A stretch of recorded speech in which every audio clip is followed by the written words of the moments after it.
The fan base and venues, part of the Big 12 College Experience, part of the Sports Gambling Podcast Network, is brought to you by Circa Sports. Circa Sports is back with their Survivor and Circa Millions contest, $14 million up for grabs. Get all the details at circasports.com.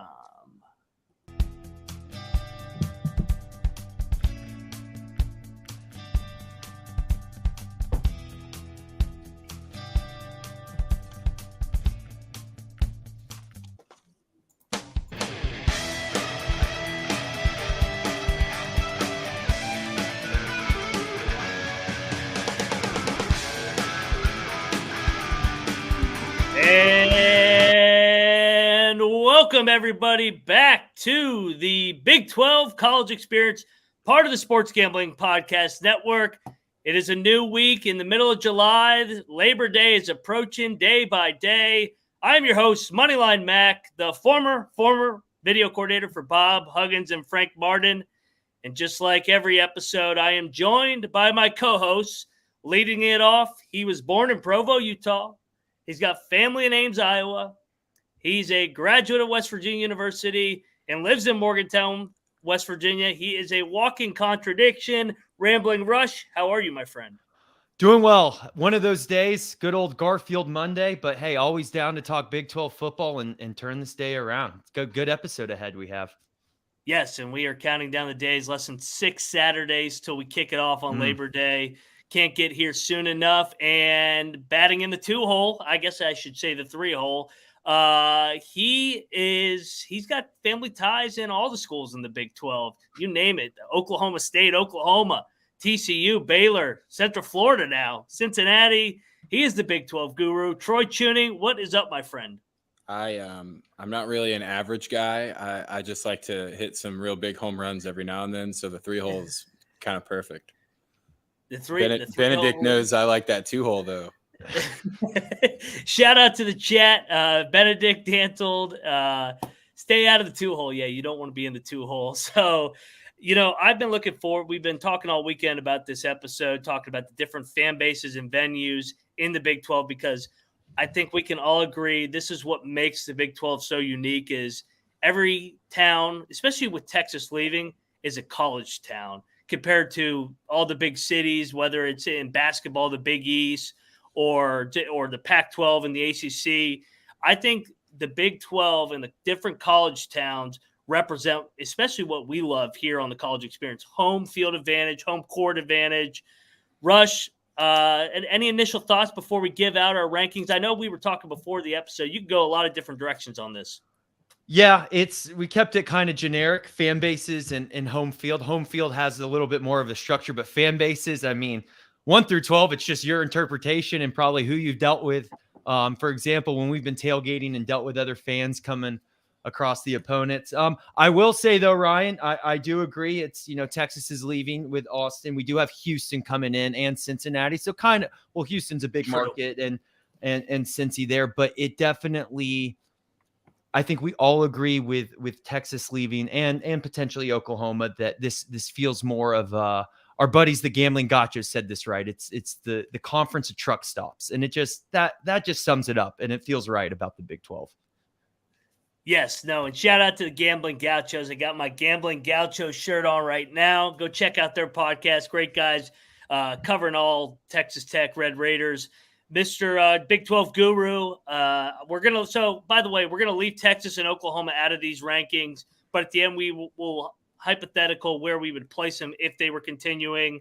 Troy, any initial thoughts before we dive into our power rankings? Like I said on the last episode, I have some of the mascots will probably play into the fan rankings because we've got a couple of pretty good mascots, and then we have some really weirdo ones, and it's too bad we'll have to wait until the end to talk about the Sooner Schooner tipping over, because that was the biggest foreshadowing for the next couple of years after that in a while. So out of curiosity, how many Big 12 campuses do you have left on your list? Now, since I got out of college athletics, 2 years ago, I have not been to Central Florida. I have been to Cincinnati. I have not been to BYU, Rush, so you have that on me.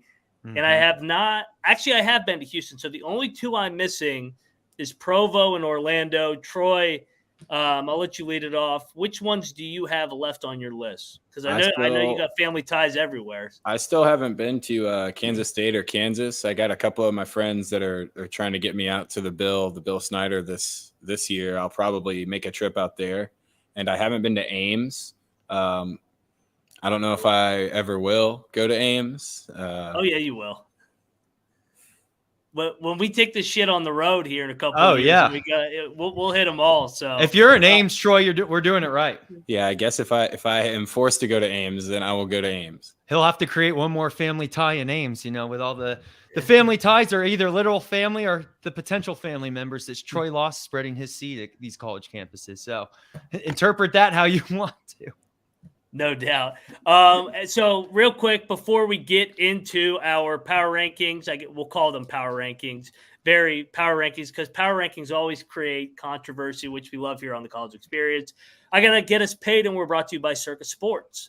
Circa Millions and Circa Survivor are back. $14 million in guaranteed prize up for grabs. Circa Millions, 5 NFL picks ATS each week. A lot of hungry moneyline dogs to start off the year. They were profitable last year. Enter in Vegas, play from anywhere. Sports Gambling Podcast will be out there the last weekend in August to get their Circa entries in. That's the circasports.com. For all details, visit circasports.com. If we had $14 million, I think we could do a lot of damage and take this production on the road, but that's for another day. All right, guys, let's dive into – we will lead it off with the fan bases, and I want to go top. Actually, no, I want to go reverse order. I always like to build up the anticipation. We'll go one by one and we'll go around the horn. Who do we have as our not best fan base? We won't say worst because nobody's the worst in the Big 12. Who's our least best fan base here? Rush, I'll let you lead off. I'm going to go Houston. You don't really see a lot of Houston fans around like we talked about. It is the one big city in the Big 12, also the biggest media market, third biggest media market, I think, in the country around that. We talked through the Ryan and Rush show that we do, Ryan, West Virginia Sports Focus. Give it a subscription if you get a second. Someone we bring on a lot. It's a local journalist in Morgantown, Ethan Bach. And we talked to him. We're like, we can't really, when you're on Twitter going around trying to joke around with Houston, you kind of have to go at Houston to kind of bring them out. They're like a pimple that you have to put a warm compress on to get it to the surface, but you don't. It's kind of like one of those things like, oh, I saw a Houston fan today. So like you said, nothing against, you can keep to yourselves, keep quiet, but I'm going Houston at number 12. Rush. I mean, Troy, Rush. Sorry. Rush, Troy, whatever your name is. especially football focused. I got to go Kansas, man. They're just nowhere to be found. Not in the stadium, not at away games. Anytime you see a Kansas shirt that's out and about, it's always a basketball shirt. There's no, people don't even wear Kansas jerseys, really. I don't think I've seen too many even basketball jerseys. There's just nothing going on there, and it's pretty obvious.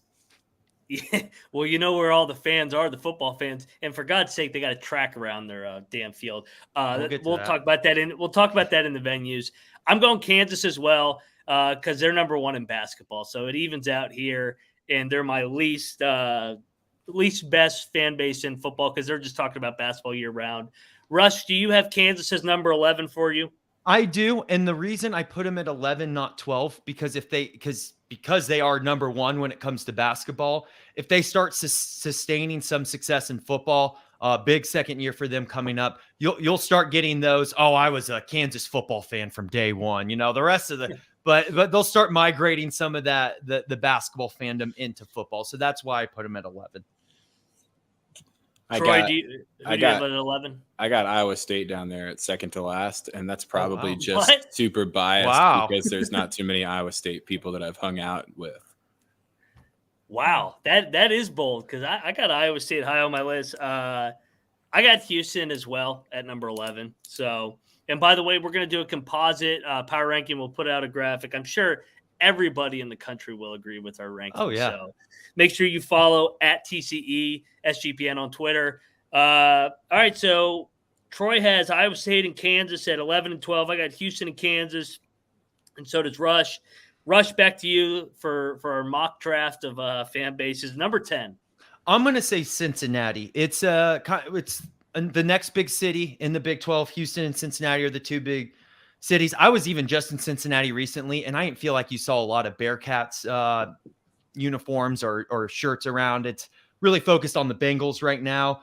Cincy's a great city. Nothing wrong with the fans. They are higher, I will say, on my home field advantage list. It's just they're just kind of there. I think they're just feeling things out themselves. So I have Cincy at number 10. Back to you, Troy. This is where I have Houston kind of in the same spot as what Rush is thinking about Cincinnati. Their sports program has been, pretty solid coming into this move. Mm-hmm. And you don't hear or see too many Houston fans out really anywhere. And yeah, as a new team, there's some other established fan bases in this conference that might be about as loserish, but at least they do it together more often. Yeah, I wonder who that could be. I got Cincinnati as well. It's as Rush. It's kind of the narrative, like they're kind of coming from a city, although it's not as big as Houston. But I think Cincinnati people have more got along on the bandwagon here recently. They were basketball fans when Huggs was there, and they've kind of jumped to football with Brian Kelly, Luke Fickell. I still don't think everybody's bought in. You mentioned the Bengals, so I'll go Cincinnati number 10. Time to go number 9. Back to you, Rush. I'm putting Baylor, and the reason for that is just there's a reason we call, or even Troy, your mom who went to Baylor calls Waco wacko. It's just, and this does help with their home field advantage, but yeah. Baylor's just weird. It's just different. It's just weird. It's maybe it works for them, maybe it doesn't type of thing, but it's one of those, I don't know where to put them. So I'm just going to put them at number 9. Baylor's just weird. Number 9 is where I have Cincinnati, just slightly above Houston. And that's probably, recency bias based. The Bearcat mascot won the Division I mascot competition last year, so they got bonus points over the stupid cougar that Houston has. So that's what pushed them up into the single digits.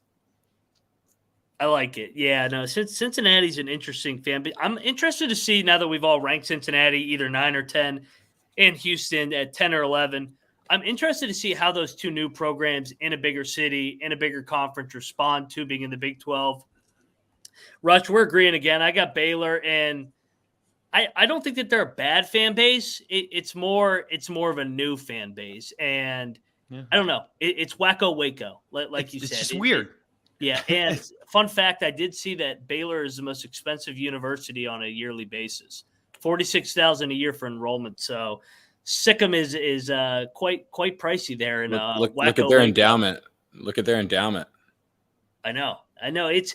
And we'll talk about the venue here, too. Like, the way the football stadium set up is weird. Everything's weird in Waco, and that's why we call it Wacko Waco. Well, I mean, just to stay on topic, and this kind of works, I guess I'll go in front of Rush just for this round, but I have Baylor at 8 because we were talking about before the game. The only real cool thing they do is they've got the sailgating where you can, if you're rich enough to have a boat, you can pull up in a boat and tailgate the game, which – that's pretty cool, but it's still a lot more like a PGA Tour event than a college football game.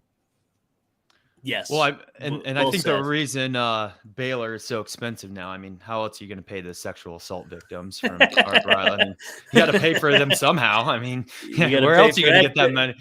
You got to pay for that dust up somewhere. So, back to you, Rush, for your number 8. What you got? Staying in the state, the great Republic of Texas, the state of Texas. I'm actually going TCU. They're in Fort Worth. Can't call it quite Dallas. We kind of saw them, obviously, with their success last year, more on the rise.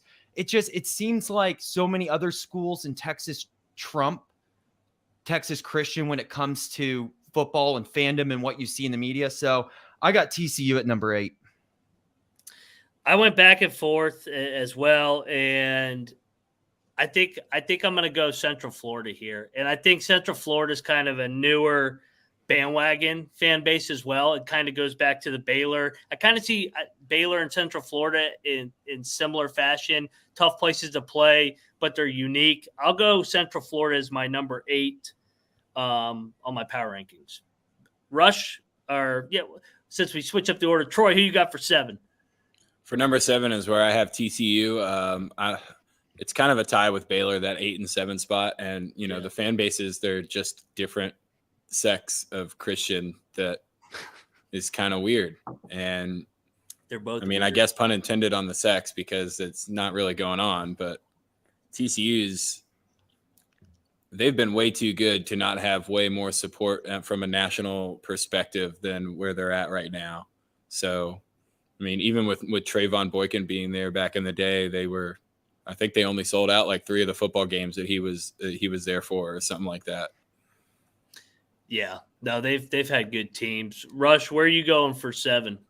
I'm going Oklahoma State. And we'll talk about this more with the home field advantage. Something I do really like about Oklahoma State is the paddles that they, carry around, kind of like they're part of one big frat, but they just seem to be a very, I guess they come across as a very sexually frustrated fan base, because when they're high, it crashes quick. They get so close. They were, 1 tackle away in the Big 12 championship. And it's too much like this, which is their football team, but it also, from a fan base, it seems like it comes and goes as well. So I have Oklahoma State at number 7.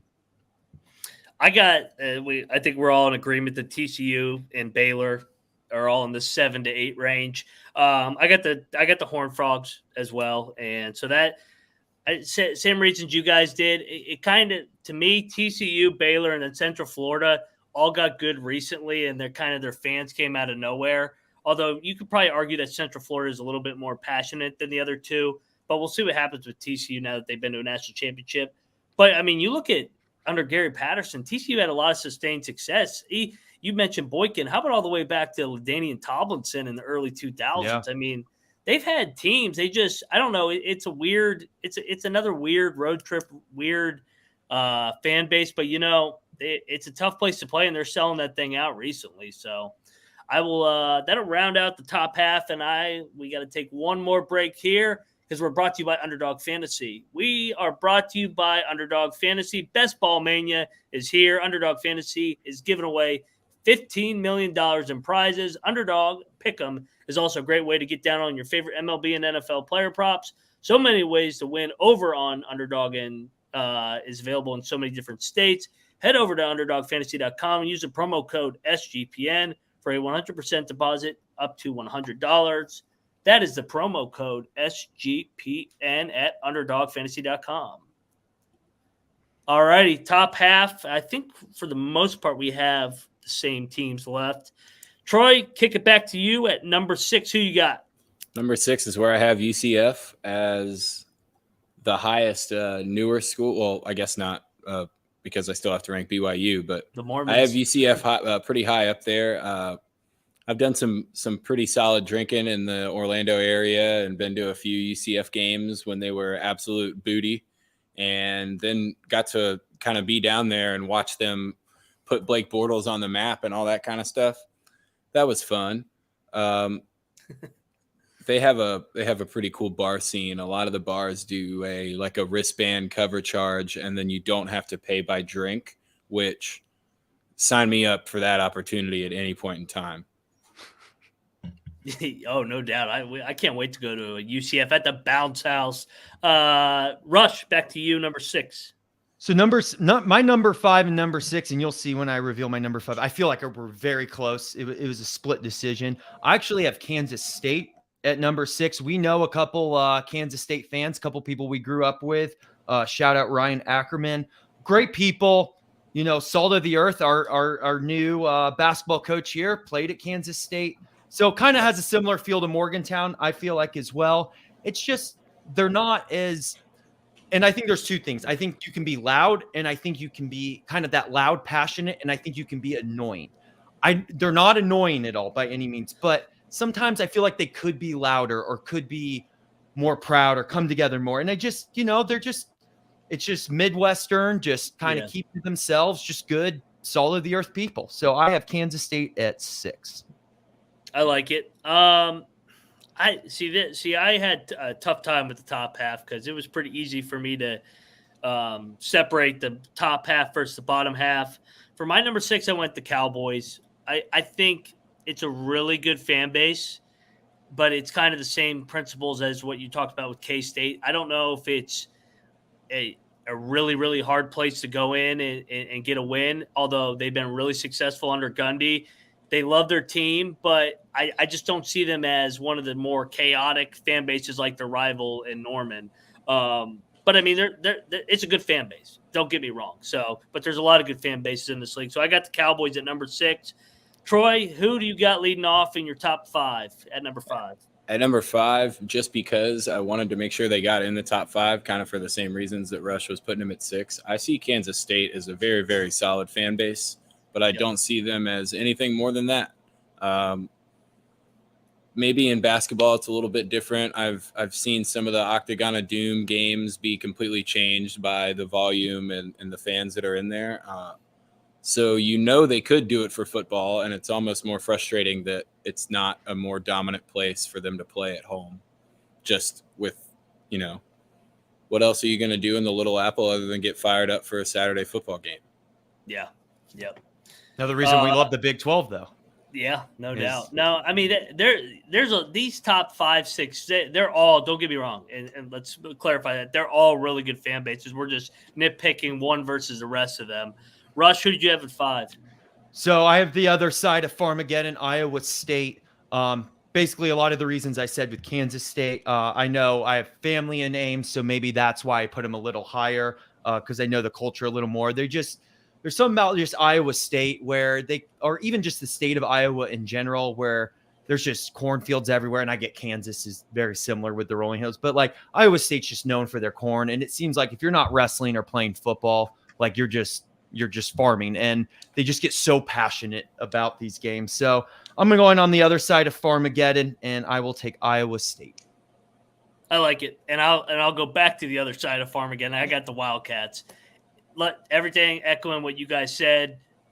Very passionate fan base, but it's like they're not over the top. Just like I said with Oklahoma State, it's more just, hey, we're from the Midwest. We're gonna cheer on our team, have a good time, but it's not psychotic level like some of these other schools in the top 3, 4 that for us. So, Troy, who do you have at number 4?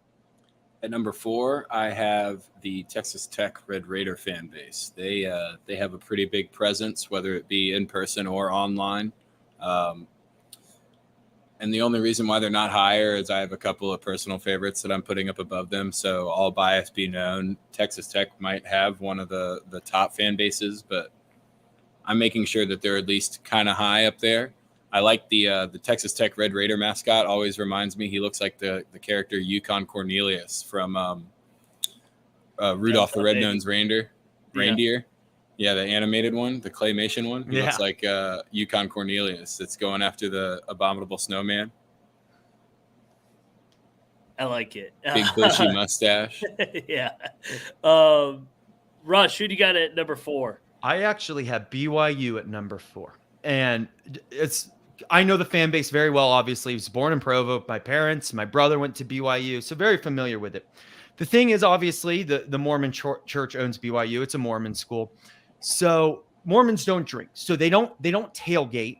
So like what we'll see, especially here in Morgantown, right, is when you go to a game and your team is playing BYU, they will show up on the road, but you don't think they do till about an hour and a half before a game. And you'll just see this blue army approach. Yeah. And you're like, oh, where did all these people come from? And then they'll just go in the game, get settled in their seats and cheer on. The reverse of that is because they don't. There's two sides of this, and obviously it has to do with drinking. Because they don't drink, is their vice is BYU football. That's how they get it out. They're passionate. They got to do something with their free time, so they cheer on BYU sports all day. On the other side of it, because they don't drink, they're not sometimes able to get that extra level that like a performance enhancer like alcohol can do to you. So I have them at number 4. I think it's a good spot for them. It would be cool if they tailgated a little more, but I get it. If you're not going to drink, just show up for the game. Completely agree. At 4, I'm going back. Troy and I are agreeing. I got the Red Raiders, passionate fan base. They got their own little niche out there in West by God, Texas. Great place. Love Lubbock. They're a little bit more loud than K-State and Oklahoma State to me, which is why I got them higher on the list. They love the Red Raiders. There's no other way to put it, and they love beating the Longhorns. So, yeah, I got Texas Tech at number 4. Back to you, Troy, for your top 3 at number 3. At number 3, I have BYU there. Because they don't drink, I can't rank them any higher, but because their fan base shows up everywhere, that's the highest possible spot you can get for being a bare bones, straight-brained fan of any sport, but, specifically football here. I don't know how you can do it. I don't know how you could go even just one full season without having a drink watching college football. You're crazy, but they are. I mean, they got to be. But yeah. Oh no, they are. But I think it falls in line is you don't know what you don't know. If you've never had a sip or had that experience, you just don't know what you know. You're just a passionate BYU fan. Loser. You're a kook. Rush, take it away, number 3. Quick side note is we are going to have, maybe we'll do an episode on this, like the battle of the Cougars. Is BYU and Houston don't play this year, but I feel like only one we can call the Cougs. So we'll figure that out another time. Number 3, and this is kind of the exception, because for the most part, I agree with what you both were saying about UCF. Kind of maybe technically they should be the lower tier, but here's the reason my exception. It's the opposite of the BYU argument. Yeah, they might be going to games a little more fucked up, but I think because of the fact that they're in Orlando, the fact that what Troy was saying, you put on a bracelet and you can drink all day. We all know what goes on, especially in downtown Orlando, strip clubs a couple minutes away. Like, I think, they're kind of your standard fan, but then because they're able to just get so many of those performance enhancers to be a fan in the bounce house and the largest populated, I'm actually making the exception, and I'm putting them at number 3. They will mix performance enhancers too. They have no problem throwing a crazy, mixture of everything into their system before they get ready to go jump around for an hour and a half. That's what I'm saying is they may not be like the most diehard fans that are going to like stand, but I'll tell you what, like game time comes around is they'll be at what those they bath need to salts be. Start hitting. Oh. Exactly. The good old Florida air kicking in. Yeah. They'll be ready to go. Oh yeah, I can't wait to see the first atmosphere there. Troy mentioned it. He doesn't know any Iowa State fans, but I got a bunch of buddies who are Iowa State fans, and I've been to Ames. That place is like a mini West Virginia Morgantown to me. Like they're kind of similar. They're insane there. Them Iowa, very passionate. They haven't had a good team, and yet they keep showing up. We've seen their basketball crowds over the years. I'm going the Cyclones at number 3 for me. Whether it's football, basketball, that's as loyal a fan base as it gets. So I got the Cyclones at number 3. Troy, number 2. At number 2, I have my personal bias with the Oklahoma State Cowboys.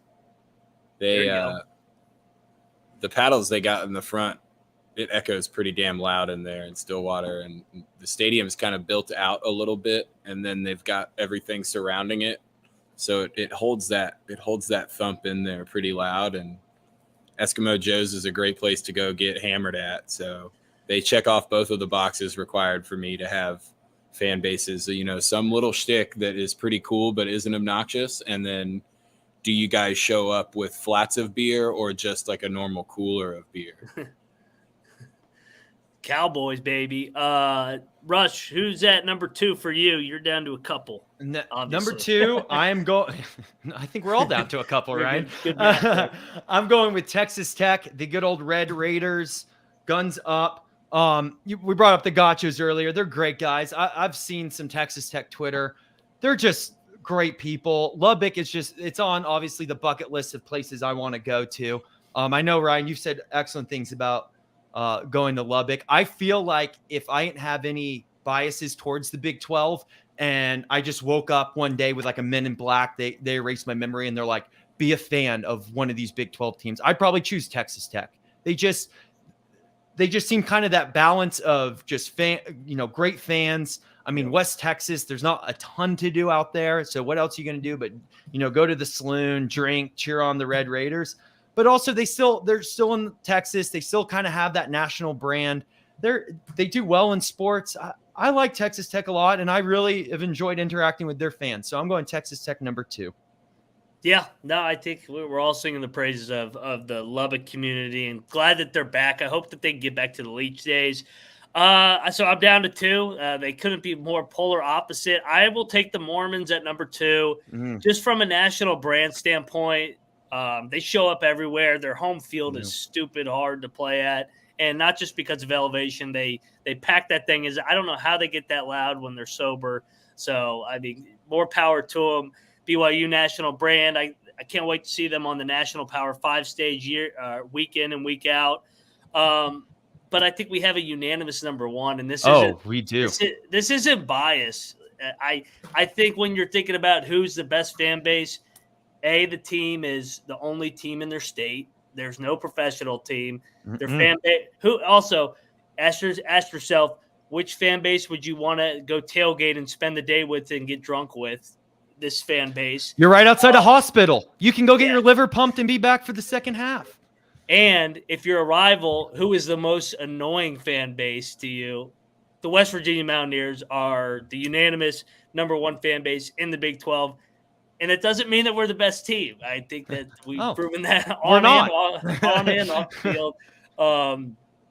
But just taking into account all the different elements of passion, loyalty, I think all the other fan bases would agree. If they don't have their own team, West Virginia would probably be number 2. Troy, any thoughts on the Mountaineers? We need to From get a non-West Virginia guy. We need to get like Rovell to get one of his weird stats on total gallons of moonshine consumed on like a game day Saturday in like the West Virginia, just the Morgantown city limits.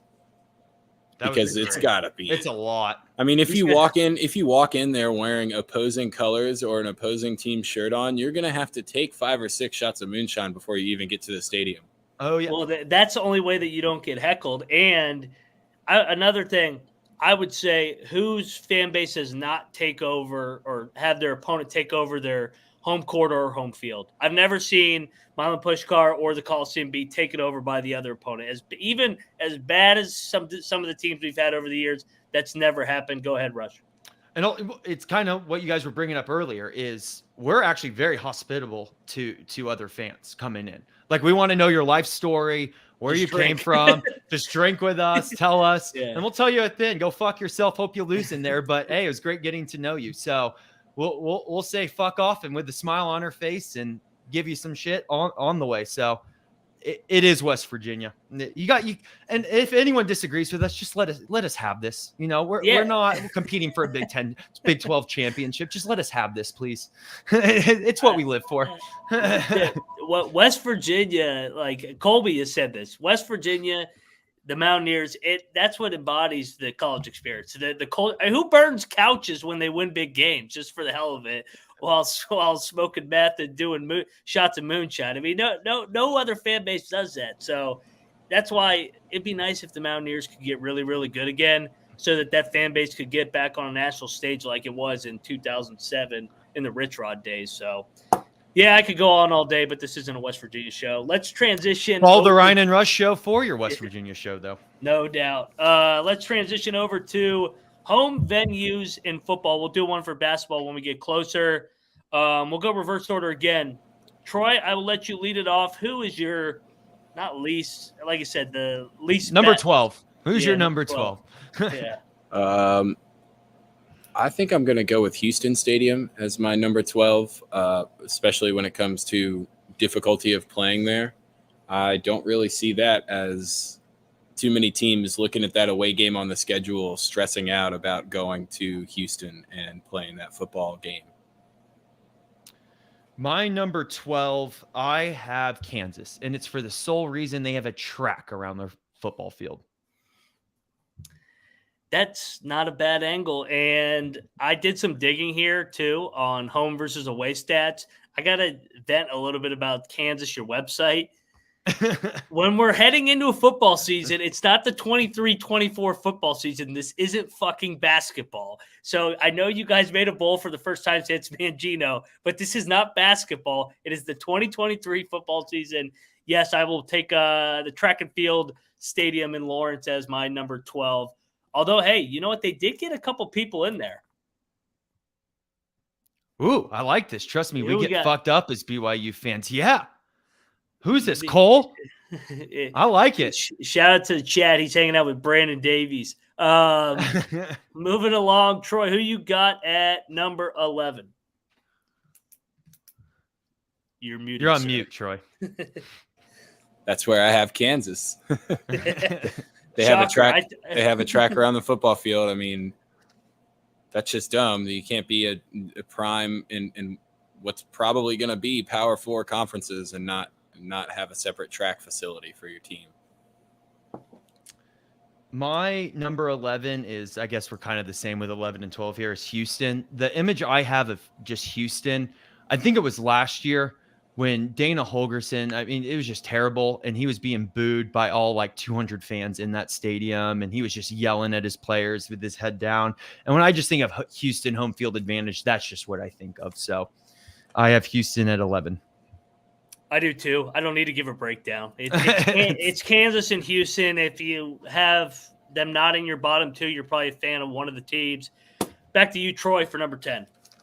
At number 10, in terms of difficulty to go play in, I have the Bill Snyder Family Memorial Stadium in Little Apple. Yeah, I mean, I guess I should know as an Oklahoma fan that they don't really win any games there, but besides that, it doesn't seem like too difficult of a stadium to go get a victory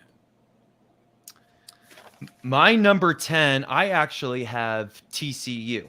I think that, like, kind of what I said about their fan base is they're not, the premier Texas school. I actually have nothing against TCU. I do like TCU. It just, they just don't really, like, West Virginia has won at TCU a lot. They don't really seem like they have a home field advantage. I may be traveling going down there, but I've just never, like if someone's like, oh, we're playing TCU this week, I'm not like on my seat being like, oh, that's a tough place to play. It's just like, oh, we're going to TCU. Yeah, no, I hear what you're saying. I'm going Cincinnati. It's more kind of just the recency. I just don't see that as a hostile place to play. I know they've had some big games there lately, but I've also seen a lot of really dead crowds over the years and just empty seats everywhere.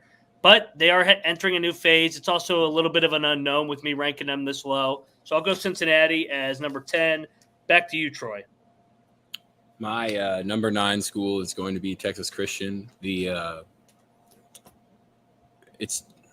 would think, like we've said multiple times, with how good they've had some football teams, that place would get kind of wild, and there's just another level that they don't get to. So It's not that difficult of a place to go down to. I mean, there's no little tricks or anything on the field, so it's just not a tough place. My number 9, Ryan, is I'm kind of following your lead with Cincinnati. The reason I did put them ahead of Texas Christian is until recently with the Bengals being good, I remember they would have when they were in the American, Cincinnati these past couple years, have them on, the ABC 7:30 game. And primetime, the fans do show up. I think for a while, Cincinnati was the team that was doing the best in Cincinnati. So I definitely think you had more devoted Bearcats at the time. It, of course, is going to lean NFL and be more NFL. But I'll put Cincinnati there, especially when our school, West Virginia, goes to play them. I think there'll be a little more, with how close the schools are, a little more emphasis on that game. So I have Cincinnati at number 9. I got TCU with you, Troy. Amon G. Carter Stadium. It's actually a really beautiful stadium. It's right when you enter the basketball arena. They're kind of connected a little bit like Stillwater. But like you said, it's not really a rowdy crowd. They get decent crowds there, but from a success standpoint, they've lost their home road splits are not that far apart. They've just been a really good overall program. I got TCU at number 9. Back to you, Troy, for number 8. Number 8 is where I have Cincinnati, just slightly above you guys. I think it has a little bit to do with, as the season goes on and it gets a little bit colder, that's going to be a tough place to go into for some of these Texas schools and whatnot. But I mean, we've seen them go back and forth between super rowdy, full fan base to, nobody really cares about the team just 18 months later or something like that. And you can't be ranked in the top 5 or the top 4 schools in this conference and not always have people there just going nuts. Yeah. My number 8 this is where I have Kansas State. I'm not by any means looking forward to a trip. Like if I'm West Virginia going to Kansas State to play, like Troy and everyone else said, and a lot of other, teams in the Big 12, is Kansas State there's what else is there to do on a Saturday when there's a home game? You go out, you get rowdy, you go nuts. But I'm not I believe that we can go into Kansas State and come back with a win.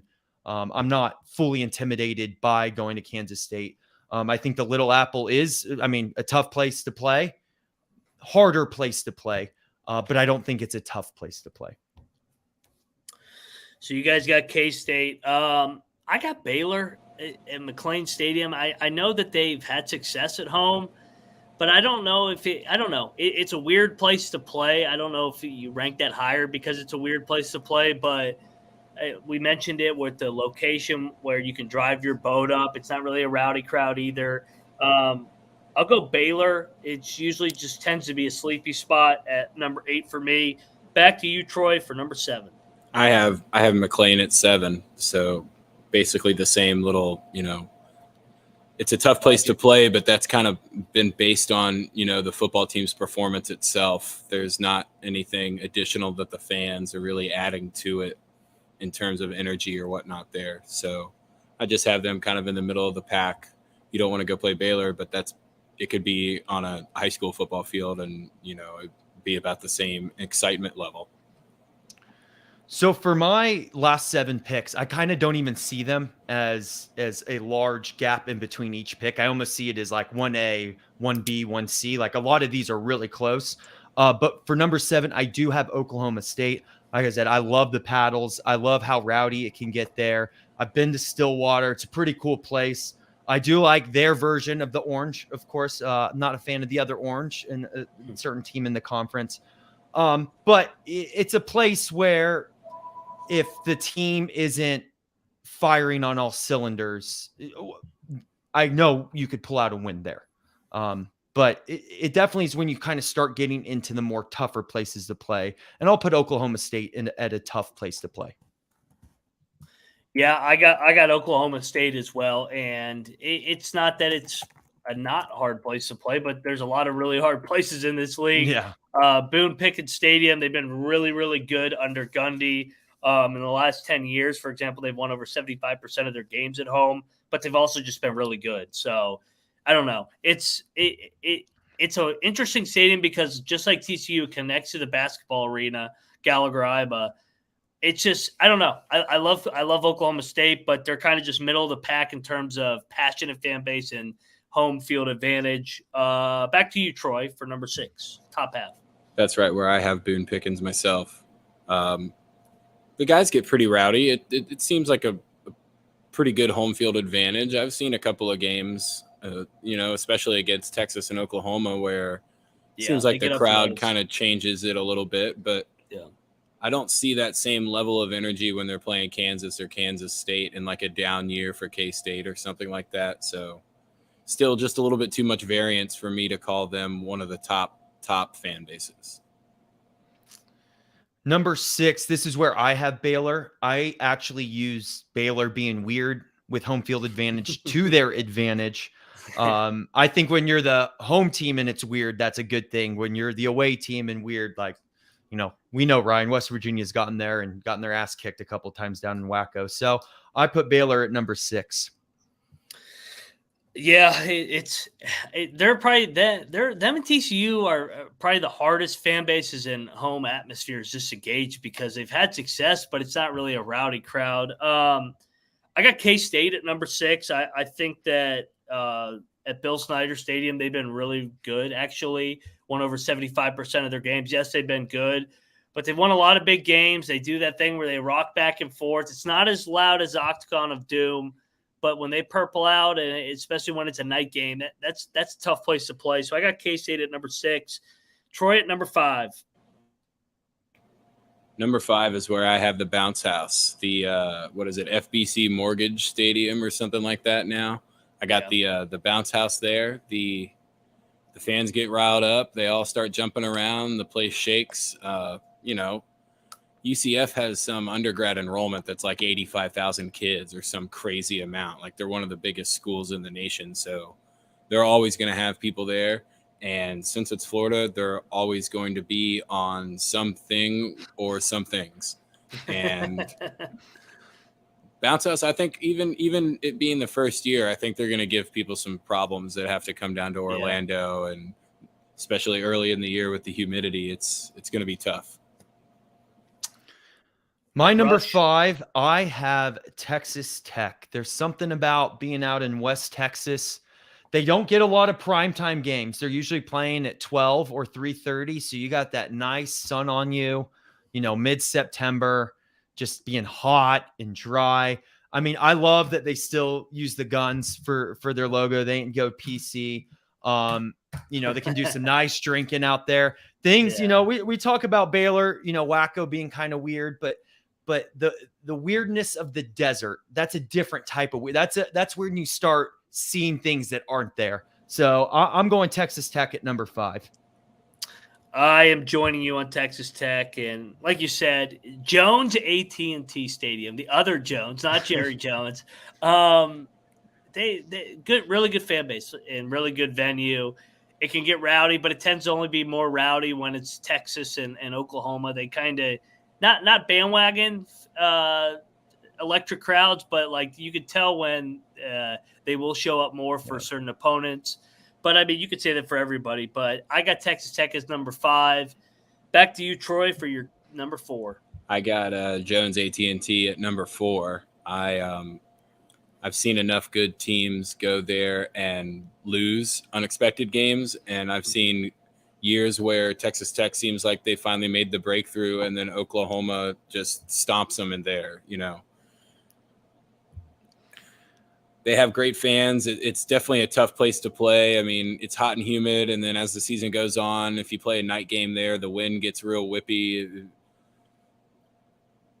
It's just a very solid, very tough place to go play a football game. You're never gonna overlook that away game out to West Texas. If we were still in the Leach era, I feel like it might be a little bit higher. But hey, seems like they're trending back that way. How about you, Rush?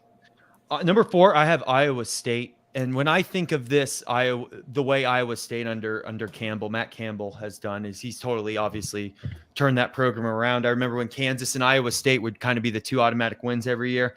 And I feel like, I don't mean to bring this up, West Virginia fans, but that loss back in, 2018, that 7:30 ESPN game when it's dark out, it's getting cold in the Midwest. It's just, that's become a really, really hard place to play. Just ask Texas, right? So I think teams go to die in Ames. They really do. So I have number 4. I have Iowa State.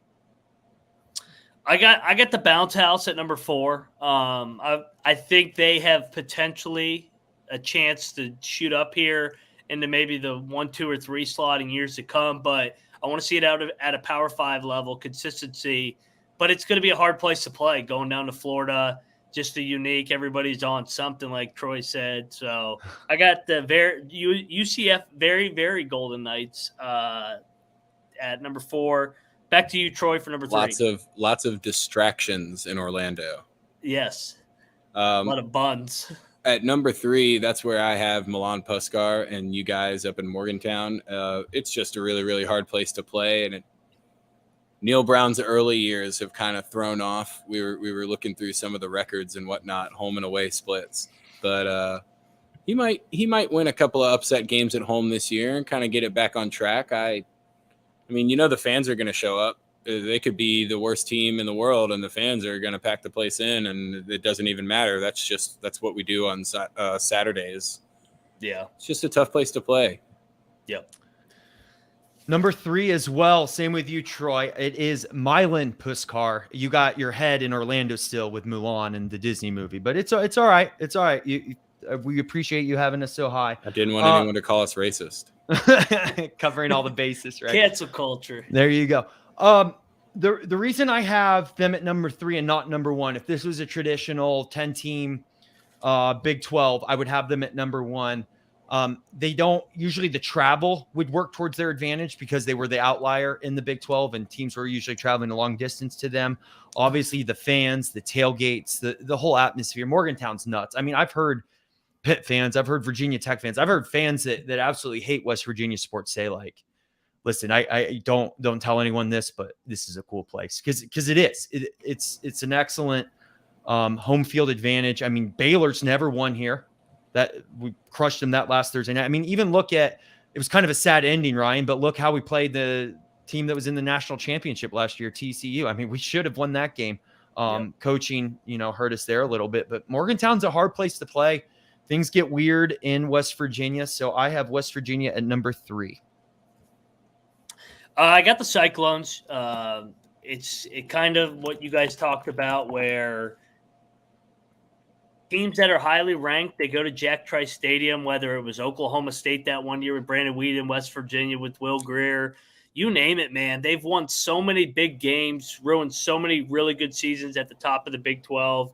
And just looking at the two biggest splits, home versus away, West Virginia and Iowa State were definitely top 2. And Iowa State has not had good teams before Matt Campbell. It's gone to a different level. Troy mentioned it last week. They grow the grass differently there. It's a pain in the ass to play at Ames, especially at nighttime when it's cold, windy as shit, especially if you got a passing attack like Texas, foreshadowing what's going to happen in early November here with Twin Ewers going there. Jack Trice Stadium, seat 61.5. They can get 65 in there if they squeeze a little bit. I got Iowa State at number 3. Back to you, Troy. That's where I have number 2 for the sole purpose of they grow the goddamn grass out and they just slow everyone the fuck down, and it's the most annoying place to go play. I don't know if you can squeeze that many people in there. Those Ames fans are corn-fed and they're not little twiggies, My number 2, this is when I go to UCF. Like we keep talking about, is they have the performance enhancers on their side.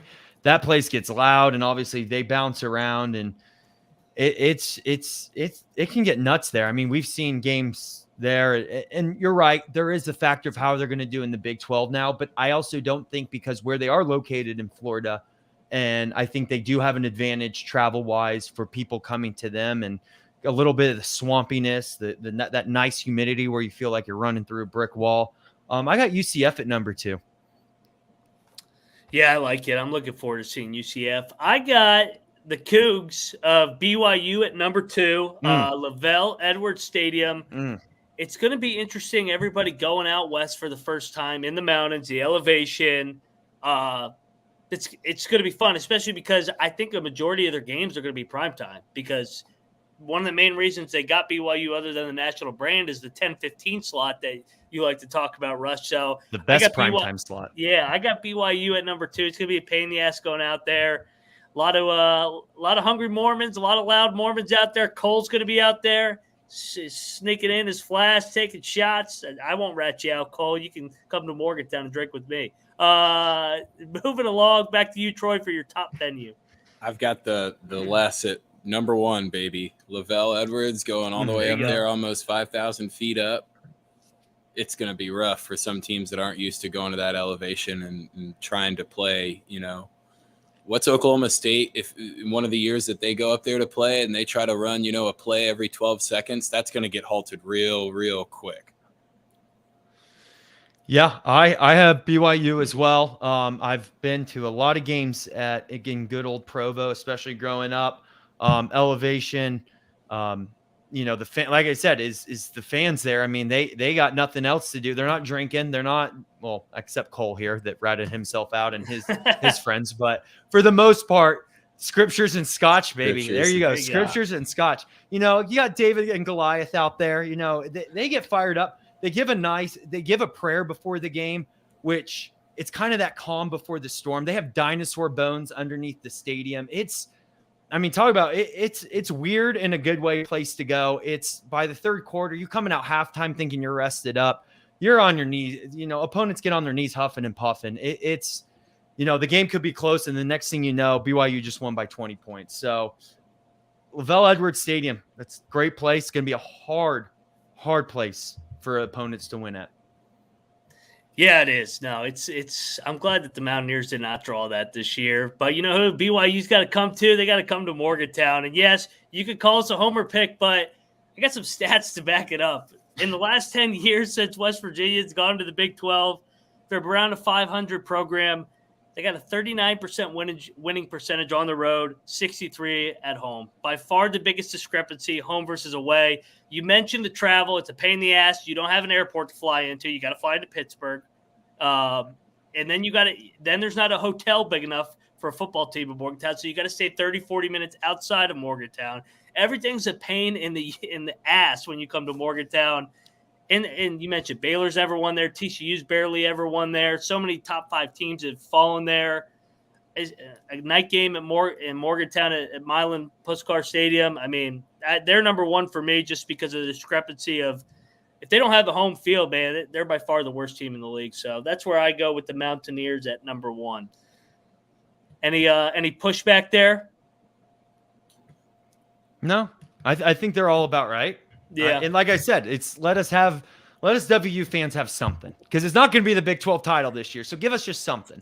That's all we're asking for. We'll rage and go hard as everyone else. And like you said, Ryan, and that drive from Pittsburgh to Morgantown, it's not like it's not like there's smooth roads or anything. You're hitting a pothole every other foot. So, I mean, you can't even catch up some sleep on the bus.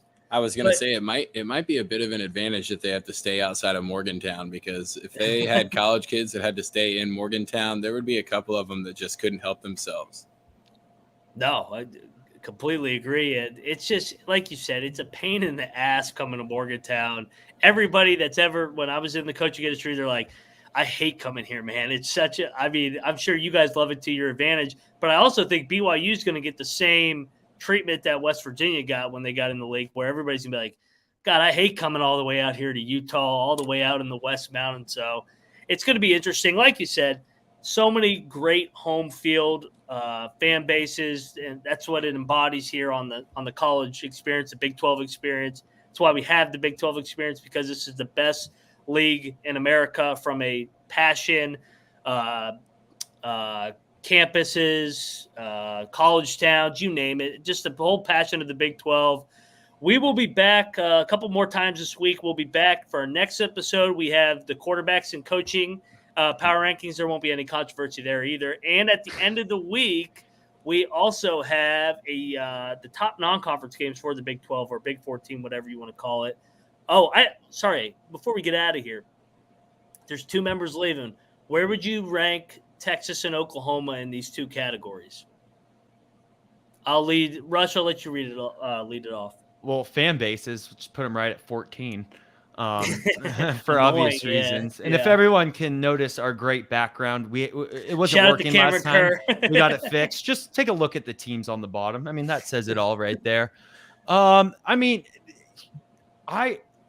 obviously West Virginia hasn't been as dominant as they were a couple years ago, or mid-10s, the 2010s, but I was never really too worried about when we'd have to go play Texas in Austin. I mean, we got killed last year, but this West Virginia team the past couple of years isn't necessarily the one we're referring to in, the historical context of them being in the Big 12. Oklahoma, I actually really don't mind Oklahoma fans, because they were the ones kind of, keeping I'm not going to say Big 12 alive, but they're the ones that, were going to the playoffs when it came out. I mean, they kept winning, so they kind of backed up their talk. And so I don't know, somewhere in the middle. And I would say I've been to Norman. I was there for a conference one time, and the conference ended early, so I walked around the campus. It's one big campus that's completely flat with the football stadium in the middle. And they actually had the gates open for vendors, and I just walked right in, and I just stood in the middle of the football field. I mean, it's a nice field. I think it's actually cool that it's in the middle of campus. Can get more rowdy that way. And of course, they're Oklahoma. They're going to get people to show up. We've never had success there. Maybe we'll have it this year, Ryan. Probably not. But Oklahoma, it's a tough place to play, and they back it up. So somewhere towards the top for home field advantage with Oklahoma. Troy, you're an Oklahoma fan and hate Texas, horns down. How about you, man? Just with how delusional both fan bases are, I would have no problem putting them at like 13 and 14. I might even put Oklahoma below Texas, because if you bring up anything with even any kind of like statistical, support for what you're talking about, the Oklahoma fans will show up and start spamming the crap out of you and telling you how good their football program was, 15 years ago, 25 years ago, all that bullshit.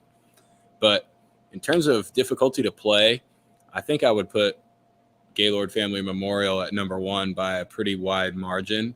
And I mean, I'm sure the home record speaks for itself, but that's just gotten to the point where it's like its own entity of going to an away game and knowing, oh man, there's only been like 9 or 10 other teams that have come up in here in the last few years that have won. I mean, you got Oklahoma fans calling you right now, Troy, pissed at you. So that Oklahoma or Texas, they're hacking you. Star 69 back their ass. It is an Oklahoma area code. So there you go. It's Tulsa area. Hey, where'd you rank our Sooners at? I see Texas, to me, they're kind of like the Cowboys in terms of going there and trying to get a win, because yes, it's big. It's got all the flash. Like they're going to show up, but it's not really a hostile environment. It's more they can turn on their team quickly. So like from an atmosphere standpoint, I'd probably put Texas in the middle. From a fan base, Texas is probably number 1. I mean, they're insane. I mean, they fire everybody for going like 9-3. So Texas and Oklahoma 1A, 1B, probably with the fan base, not in a good way, by the way, but in terms of like passion, I think it's hard to argue Texas and Oklahoma. Your reason for putting him number 1 is the reason I put him at 14. That's the thing. Yeah. That's what's great about the fan bases. It's just, what do you value as a fan base? Yeah. But you're right. They're nuts. They're passionate. They came out Troy for everything he said on the last podcast. So, hey, it's great. And that's what we want to stir up. So, yeah, it's fun. No, go ahead, Troy. Oh, I was just going to say the home field advantage for Texas only works until they really, really need it. And then it always fails. Yeah. I'm wondering now, was Oklahoma just really good at home because they were just really fucking good during that era? Because they weren't that good at home last year. They drop a game every year now too. Yeah, it's usually against Kansas State too. But the thing with Oklahoma is, don't forget, what was it? I don't think it was last year. I think it was the year before, when they had like 6 or 7 straight home games. They had to get the Tulane game moved to Oklahoma. They always have a good job of front stacking their home schedule. But hey, I mean, good for them for scheduling it that way. Side note, did you see the SEC media days are caving to Texas and Oklahoma already and moving media days to Dallas in 2024 to start it off? Are they going to Jerry World too? Yeah, they're going to Jerry World. They're trying to be the Big 12, man. I'm interested. I'm interested to see Texas A&M, man, with Texas coming into the league, because they've been in the league for almost a decade now, and they never went to Jerry World once. They should come back to the Big 12, to be honest. They would probably be the pull top the switcheroo. Dog, but hey, they made their bed, so. All right, everybody, we are about to get up on out of here, but before we do so, Rush, tell everybody where to find you. Sorry, I can't talk right now, and what you got going on. At Rambling Rush on Twitter and Instagram. Appreciate all the follows recently and engagement. At Ryan and Rush Show, Twitter, Instagram as well. Subscribe to our YouTube channel for the West Virginia side of things, because clearly you all haven't gotten enough on this episode. So, no doubt. But that's where you can find me / us. Troy Chewning, what you got? I've been telling everybody my Twitter handle on here, and that seemed to backfire. So you can still find me on Twitter at Troy Chewning, just my full name with no spaces or anything. But if you bring your group of friends and try to bomb me in direct messages, I'm just gonna block you. So or they're gonna get your house phone and fucking start prank calling your ass. So yeah, they've already figured it out. I doxed myself. Troy, wait till they lose to Baylor to start the Big 12 season, and they're 2-2 through September. They're gonna freaking be called Sarkeesian's house instead of yours. So, you guys can find me at Moneyline_Mac, and hey, appreciate all the support with the Big 12 experience through the first week. We got plenty more action to come, and Labor Day will be here before you know it. And don't forget to let it ride.